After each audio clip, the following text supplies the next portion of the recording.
In the last episode, we bought a small grain mill to start turning our oats into oat flour. The next goal is to buy another production building, but this time, it's one of the big boys. A full-sized oil mill costing almost $250,000.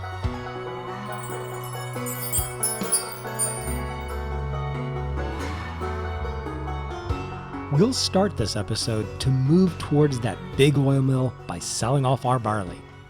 I considered running it through the new small grain mill, and we might experiment with it to see how the grain mill performs processing two products at the same time. I think, though, we'll be able to grow enough oats to keep it busy without needing the barley to keep it running. Of all the small productions, the grain mill consumes 1,800 liters of oats and generates 1.8 pallets of flour every month. That's a lot of oat consumption. It doesn't produce that fast with other things like wheat or barley, but oats seem to work outstanding. So it'll be exciting to see what it does over the next couple episodes.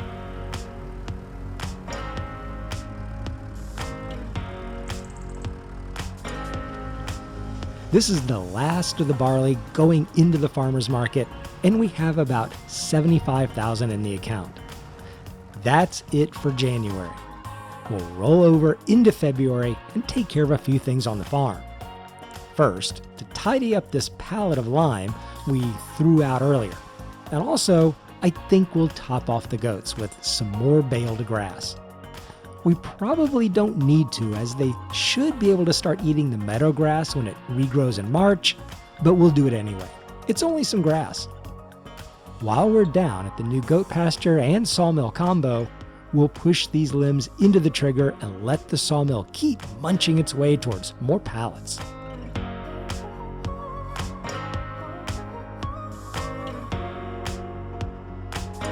The skiff of snow we got overnight has melted away, and we have more work to do on the new field to get it ready for planting in March.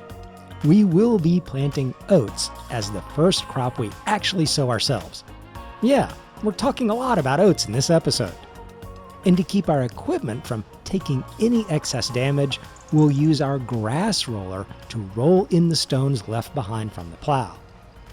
I don't believe the grass roller does anything when we try to use it as a seed roller to get the extra yield bonus, but it is effective to push those stones back into the ground. So we'll let the Deutzfahr do its work.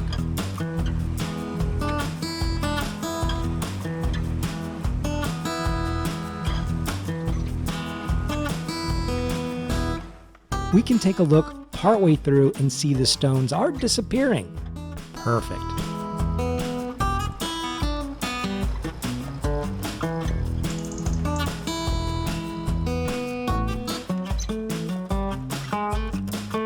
The rolling is done. What we can go ahead and do now in February is also fertilize the field. You can add an application of fertilizer in preparation even before you plant.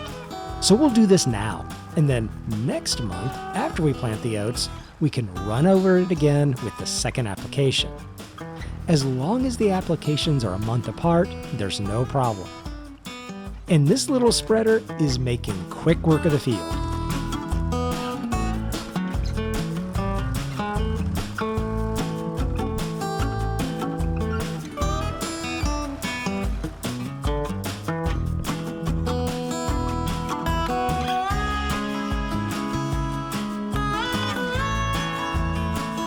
Brilliant. It's all fertilized, a light blue cover over the entire field, and we can just drop that back off at the shed. We don't want to get rain on our open fertilizer bin. It's still early in the month, and before things get really busy in the spring and summer, I've got a little job for the John Deere and some downy service berries. We've seen how those shrubs get in the way and can cause a full-size tree to get caught up in the flimsy branches. So we'll clear a bunch of these out from the side of the upper field and clear the way for the surrounding trees we'll probably cut down at some point.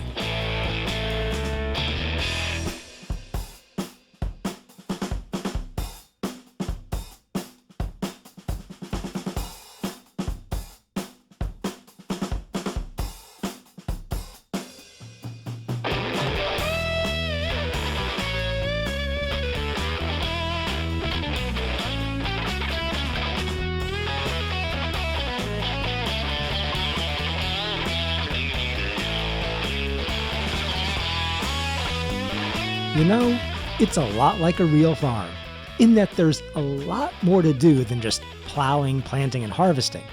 There's things like maintaining drainage ditches and clearing back growth encroaching on the field, similar to what we just did. The sawmill's pretty happy with those limbs, but we need another tree, at least a small one, to keep it fed similar to the other one. This tree is right on the edge of our property, and it's not letting me cut it to fall down into the road like I want. But I think we'll be able to work it out. All it takes is a little determination and a few risks.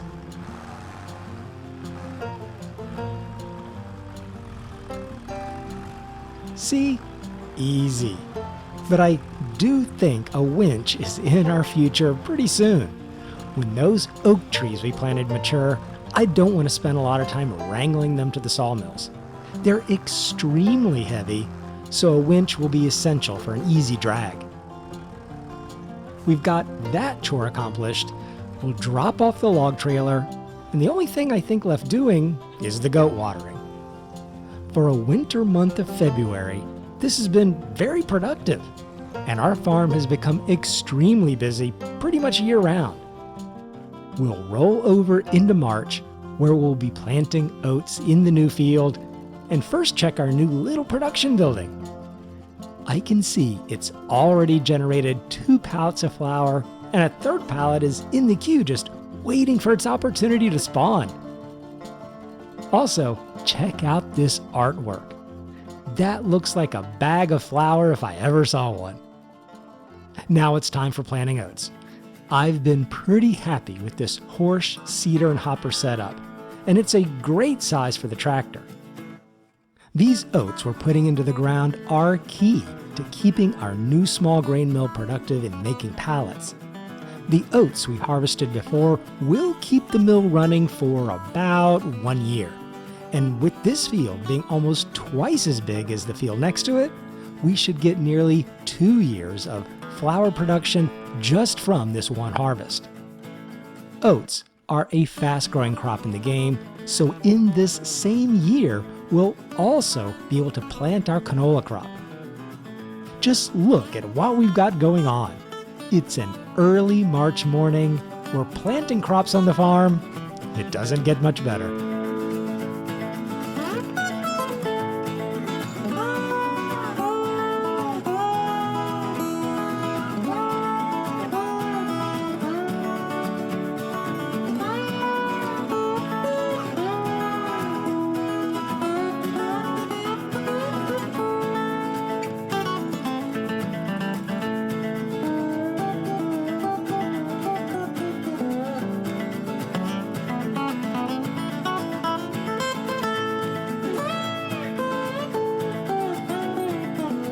All right, we did a bit of pinstripe planting on the field, the oats are all done, and we're also done with the month of March. April is always a busy month because that's when we start working our grass fields to make silage. There's a host of other jobs to do as well in April, but check out this oat field. It's sprouted overnight, and we've got a beautiful, lush, weed-free field of green growth. It's what we like to see.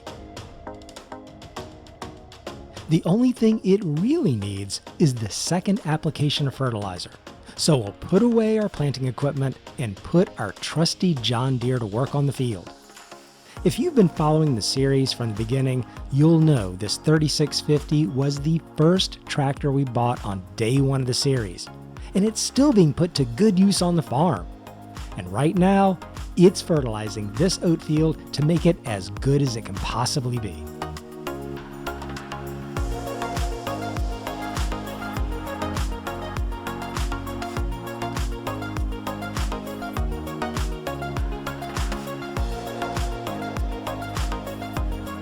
A couple quick refills of fertilizer in the hopper, and it's all done. That's all we need to do with that field until harvest. So it's time to move on with one of the mainstays of our farm, and that's to get the grass mowed, baled, and wrapped. We'll step quickly here through the mowing and baling. There's a lot more jobs ahead, And we still have about 200,000 to make to get that oil mill I talked about. So let's get after it.